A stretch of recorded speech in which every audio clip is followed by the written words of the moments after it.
Queria até que vocês entrassem nesse assunto do tempo, né? E o que o juiz avalia corretamente. Cada caso é um caso, né? Não é automático, não é certeza que você vai ganhar, não é porque você caiu com o juiz da vara de Itajaí, da vara de São Paulo, que é garantido. Nada é garantido, galera. E eles vão explicar aqui pra Perfeito. gente. É porque o processo de habeas corpus ele é um processo frio, que vai determinar muito a questão de documento mesmo. E também tem uma outra questão que ele é como se fosse um processo de arco e flecha. E o que eu quero dizer com isso? A flecha, a partir do momento que você solta ela, você não pega ela novamente. Então, quando a gente fala de um processo de habeas corpus, eu não posso chegar e falar, juiz, espera aí, dá licença que eu esqueci um documento, deixa eu adicionar aqui um documento. Não posso. Então, a partir do momento que eu entro com o processo, aquele processo que eu peticionei é o processo que vai seguir. Se faltou documento, se faltou informação, se faltou alguma questão, isso daí vai prejudicar o processo. Quando a gente fala desses documentos, da importância dos documentos, é muito por conta disso também, por conta do zelo da sua segurança, da sua proteção, porque é isso que vai ajudar a determinar o resultado. Então, se a gente tiver uma documentação fraca, a gente aqui no escritório, a gente nem pega o caso. Porque a gente também não gosta de enganar a pessoa, né? A gente jamais ia fazer isso. Ô, João, agora sobre a sua pergunta em si, de questão de tempo, questão de local, antes de começar a respondê-la de fato, eu gostaria de fazer um alerta. Você até é um pouco, né, incisivo. Toda e qualquer pessoa que te prometer êxito, e não só aqui em habeas corpus de tipo autocultivo, mas como em qualquer área do direito, prometer isso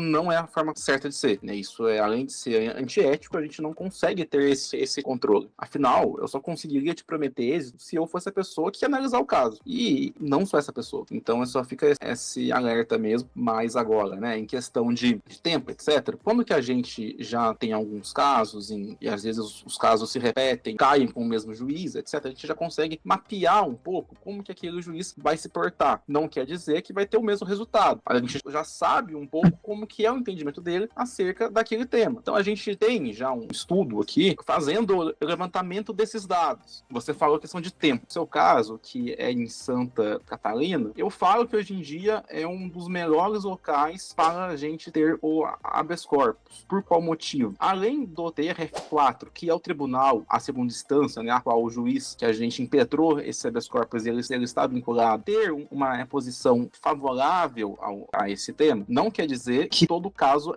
ele é concedido. A gente tem uma questão também muito interessante que os juízes de Santa Catarina, eles vêm adotando. Por que disso? Todo habeas corpus, por força de lei, por força do Código de Processo Penal, ele tem uma previsão que, em caso que a ordem, né, que o salvo-conduto, ele é expedido, esse caso tem que ser enviado para a segunda instância. E assim, eu vou tentar aqui ser o mais breve possível, porque isso aqui é uma parte bem técnica. Hoje em dia, com a nossa atual Constituição, isso não se compatibiliza mais, porque todo recurso tem que ser voluntário. A parte que se julga prejudicada, ela tem que entrar com esse recurso. E não faz sentido mais que o próprio juízo, em um caso penal ainda, que ele mande de ofício esse recurso. Então a gente pede, né, uma questão que chama a inconstitucionalidade da remessa de ofício, a não recepção pela nossa Constituição. O que isso quer dizer, ao final das contas? A gente pede que o caso não vá para a segunda instância, que ele sendo concedido pela primeira instância, que ele morra aí. E em Santa Catarina é um dos estados do país que mais tem dado certo isso, que os juízes estão reconhecendo essa não recepção desse artigo. E aí, quando que um caso é concedido, o caso ele acaba aí. Agora, né, você falou que tem questão de tempo e tal, a gente pede também, na maior parte dos casos, uma urgência, esse caso ser julgado com mais rapidez, e não até a gente ter que esperar uma última sentença, etc. E essa urgência, geralmente, tá indo em torno de 20 Obrigado dias. Obrigado pelo Live Pix, Jassa. Tamo junto, hein? Obrigado. Desculpa, tá, Danilo? Imagina. Não, isso aí tem que parar pra agradecer, pô. Ele mandou R$4,20. Muito bom, hein? Excelente valor. João, né? E essa urgência tem saído aí em torno de 20 dias, né? Obviamente, tem casos que saem muito antes. Hoje mesmo, a gente teve um caso muito feliz aqui em São Paulo, na qual o processo teve sentença, né? Que é a última fase da primeira instância, em 6 dias. A gente entrou nesse caso e ele saiu em 6 dias. Muito então, rápido. Cara, eu vou ter que falar. Eu não me seguro. Porque assim, o que acontece? Lógico, gente, deixar bem claro antes de eu falar isso daqui, tá? Não tomem isso como regra. Isso daí foi algo que aconteceu, porém é ponto fora da curva, tá? Porém, aqui no escritório já aconteceram 4 casos que o resultado saiu em menos de 24 horas. Então, assim, isso aqui tem outros colegas que também têm situações similares. Então, isso daqui eu tô tratando aqui do nosso recorte só. Sim. Mas, assim, também gosto sempre de frisar, gente. A gente já tem um volume de casos que já tá beirando 750, então assim, é menos de 1%, tá? Então assim, não é algo pra gente criar essa expectativa, mas acontece, tá? Acontece. E galera, eu queria perguntar aqui pra vocês, qual é o erro mais comum que faz o processo dar ruim? O que faz o processo dar ruim? Eu sempre gosto de brincar que a gente tem duas situações aqui que elas são complementares, mas muitas vezes elas estão juntas. Uma, eu acho que a gente consegue verificar isso de antemão e se precaver disso, que é uma documentação fraca. Então, se a sua documentação, se ela estiver fraca, grande chance desse caso dar ruim, independente de com qual juiz esse caso cai.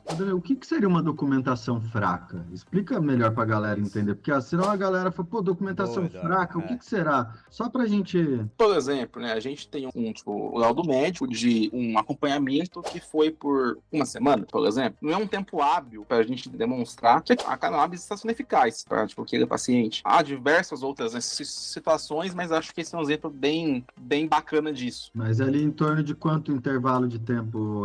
30, 45 dias? Olha, isso, né, vai muito de acordo com cada médico, né, que tem a sua forma de avaliação, mas eu, como advogado, considero aí cerca de 30 até 60 dias para demonstrar ao juiz que você já tem algum tempo, que isso está sendo eficaz, que você teve um ajuste de dose, por exemplo, que não é uma coisa fabricada para aquele caso, entende? Eu, por exemplo, quando comecei, eu fiz as 2 consultas com o psiquiatra e a psicóloga, que foi a consulta que a gente faz a primeira vez e o retorno, né, galera? E no retorno que ele vai falar ali... Navarro mandou R$10. Teve uma melhora. Parabéns a todos pela qualidade e certeza. Obrigado aí, Navarro, pelo Live Pix, hein? Tamo junto. O intuito é esse, espalhar a informação pra galera que tem, às vezes, receio, não conhece, tem medo desse assunto. É isso aí, vamos pra cima. A segunda coisa que torna o seu processo com uma chance de não dar certo, isso a gente não tem controle, que é o entendimento de cada juiz. E isso, infelizmente, é por sorteio. Então, quando que a gente impetra um HC, é como se fosse um sorteio mesmo, né? Vamos supor, na cidade de São Paulo, a gente tem 10 vagas que são possíveis juízes que vão cair. Eu não consigo escolher em qual delas cai. E alguns juízes, mesmo havendo um entendimento majoritário, né, especialmente dos tribunais superiores, em especial do STJ em Brasília, de que é possível, de que é cabível e de que o salvo-conduto, desde que cumprido algumas condições que ele tem que ser concedido, o juiz ele é livre para decidir de acordo com a sua própria convicção. E ele decide de uma forma contrária, não importando a quantidade de documentos que tenha. Tudo bem, sim, pese eu não concorde com isso, mas é para isso que os recursos servem. E aí a gente inaugura uma outra fase do processo, que